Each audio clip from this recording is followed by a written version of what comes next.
దేవుని పేరిట క్రైస్తవ సోదరిమణులకు నా వందనములు. ఈరోజు నేను చెప్పదలుచుకున్న విషయం ఏంటంటే, నిజమైన క్రైస్తవుడు అంటే ఎవరు అనే విషయాల మీద నేను ఈరోజు మాట్లాడదలుచుకున్నాను. క్రైస్తవులు చాలామంది రోజు చర్చికి వెళుతుంటారు, ప్రార్థనలు చేస్తుంటారు, తర్వాత చర్చికి వెళ్ళిన తర్వాత పాటలు పాడుతుంటారు, ఇలా రకరకాలుగా చేస్తూ ఉంటారు. కానీ నేను ఈ విషయం మీద నేను ఎవరిని తప్పు పట్టట్లేదు, కానీ నాకు తెలిసిన విషయాలు మీకు కొన్ని విషయాలు చెప్దామనే ఆశతో మీ ముందుకు వచ్చాను. అయితే నిజమైన క్రైస్తవుడు అంటే ఎవరు అనేది మనం ఒకసారి చూసినట్లయితే, ప్రేమించేవాడు నిజమైన క్రైస్తవుడు. నెంబర్ 1 ఏంటంటే, ప్రేమించేవాడు నిజమైన క్రైస్తవుడు అంటే ఏంటి? ఇతరులను ప్రేమించడం, ఇతరులను సానుభూతిగా చూడటం, ఇతరుల పట్ల దయ కలిగి ఉండటం, జాలి కలిగి ఉండటం, ప్రేమతో పలకరించడం, ఇలా క్రైస్తవ లక్షణం అన్నమాట. క్రైస్తవ లక్షణాల్లో మొదటిది ప్రేమించేవాడై ఉండాలి. ప్రేమించాలి, ఇతరులు మనం సహోదర భావంతో ప్రేమించాలి. అలాగే రెండవదిగా చూసుకుంటే మనం క్షమించే గుణం కలిగి ఉండాలి. నిజమైన క్రైస్తవుడికి తప్పనిసరిగా క్షమించే గుణం ఉండాలి. చాలామంది మనం చూస్తూ ఉంటాం ఈ లోకంలో. చాలామంది క్రైస్తవులనే కాదు, ఈ లోకస్తులు కూడా అందరూ కూడా చాలామంది మరి ఇతరులను క్షమించే గుణం ఉండదు. ఆ చర్చికి వెళ్తారు, కానీ చర్చికి వెళ్ళిన కాసేపు చర్చిలో ఉంటారు, ప్రార్థన చేసుకుంటారు, నేను క్రైస్తవులని చెప్పుకుంటారు, కానీ బయటికి వచ్చిన తర్వాత ఒకరినొకరు క్షమించుకునే గుణం ఉండదు. అలాగే భర్తను భార్య క్షమించుకోవాలి. అలాగే పిల్లలు క్షమించాలి, పిల్లలు తల్లిదండ్రులు క్షమించాలి. అలాగే సోదరులు మనల్ని క్షమించుకోవాలి. ఇలా మన ఫ్రెండ్స్తో కానీ, మన చుట్టుపక్కల పొరుగు వారితో కానీ క్షమించే గుణాన్ని కలిగి ఉండాలి. ఒకవేళ మనం తప్పు చేసినా సరే, ఇతరులు తప్పు చేసినా సరే, దాన్ని తెలుసుకొని తెలియలేదే అని చెప్పి మనం క్షమించాలి తప్పితే గర్వంతో మనం విర్రవీగకూడదు అనేది నా ఉద్దేశం.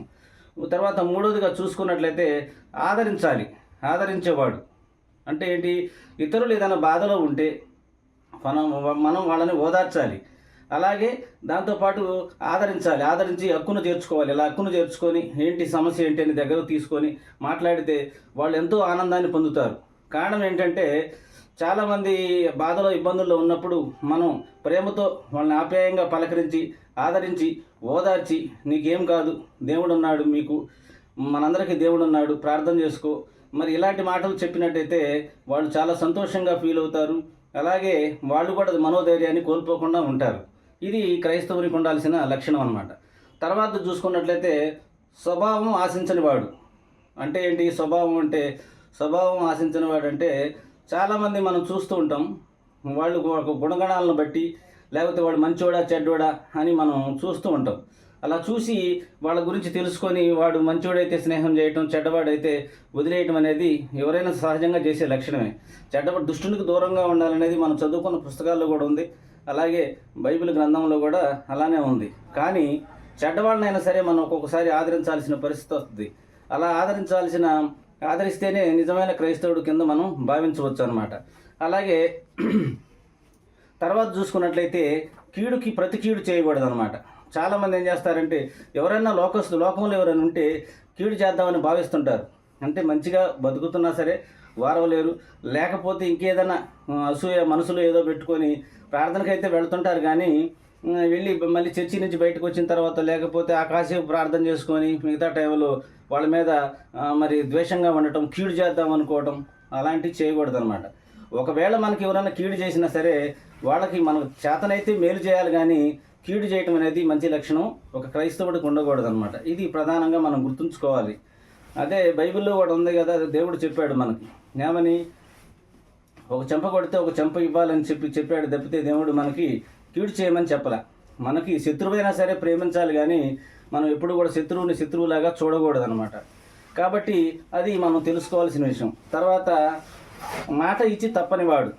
చాలామంది క్రైస్తవులు, దేవుని బైబిల్లో కూడా ఉంది, మనం ఒట్టు పెట్టుకోకూడదనే విషయం ఉంది. అలా మరి ఒట్టు పెట్టుకోవద్దు దేన్ని కూడా మనం అనే విషయాన్ని దేవుడు మనకు చెబుతున్నాడు. కాబట్టి మనం మాట ఇచ్చి తప్పకూడదు. మాట ఇచ్చినామంటే చేతనైతే మనం చేద్దాం, సహాయం చేద్దాం, లేకపోతే నా వల్ల కాదయ్యా అని చెప్పిన అనుకో అసలు సమస్య ఉండదు. కాబట్టి మాట ఇచ్చి తప్పకపోవడం అనేది, మాట ఇవ్వకూడదు. మాట ఇచ్చినవంటే సాధ్యమైనంత వరకు చేయడానికి మనం ప్రయత్నం చేయాలి. చేతనైన సహాయం మనం ఇతరులకు చేయడానికి మనం చూడాలి. అది ఈ నిజమైన క్రైస్తవుడు చేయాల్సిన మరొక లక్షణం అన్నమాట. తర్వాత చూసుకున్నట్లయితే మేలు చేయువాడు. చాలామంది ఏం చేస్తారంటే నిజమైన క్రైస్తవులు ఎలా ఉండాలంటే మేలు చేసేవాళ్ళుగా ఉండాలి. అంతేగాని ఇందాక మనం చెప్పుకున్నాం కీడు చేయకూడదని. తెలిసి కీడు చేయకూడదు ఎవరికైనా సరే. చేతనైతే మేలు చేయాలి, చేతనైతే సహాయం చేయాలి. అంతేగాని కీడు చేయడానికి మాత్రం ఎట్టి పరిస్థితుల్లో నిజమైన క్రైస్తవుడు అనేవారు కీడు మాత్రం చేయకూడదు. కాబట్టి మేలు చేసేవాడు నిజమైన క్రైస్తవుడు అనే విషయాన్ని మనం అందరం కూడా తెలుసుకోవాలి. మేలు చేయటం అంటే మీ అందరికీ తెలుసు. ఏంటి ఆ మేలు అంటే, చేతనైతే ఇతరులు ఏదైనా ఆపదలో ఉండే వాళ్ళకి సహాయం చేయటం, లేకపోతే ఏదైనా ఆర్థికంగా మనకి చేయగలిగితే చేయడం, లేకపోతే ఆర్థికంగా సహాయం చేయలేకపోయినా చేతనైన మాట సాయమైనా వాళ్ళకి చేయాలి తప్పితే ఎట్టి పరిస్థితుల్లో మనం కీడు అనేది చేయకూడదు. తర్వాత చూసుకున్నట్లయితే అప్పిచ్చువాడు. నిజమైన క్రైస్తవుడు ఎవరయ్యా అంటే అప్పిచ్చేవాళ్ళు అనమాట. అప్పు ఇవ్వడం అంటే ఏంటి? మనం అప్పు ఇచ్చినా ఇవ్వకపోయినా మన దగ్గర స్తోమత ఉంటే ఇస్తాం అప్పు.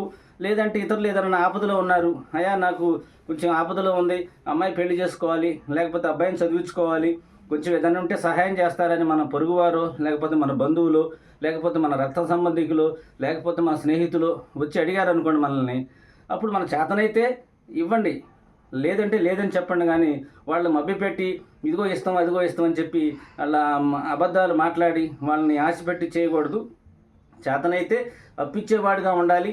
అప్పిచ్చినా సరే వాళ్ళ దగ్గర ఎలాంటి అపరాధ రుసుములు అంటే వడ్డీలు కానీ ఇంకా ఏదైనా కానీ మనం తీసుకోవటం అనేది దేవుని దృష్టిలో అది నేరం అన్నమాట.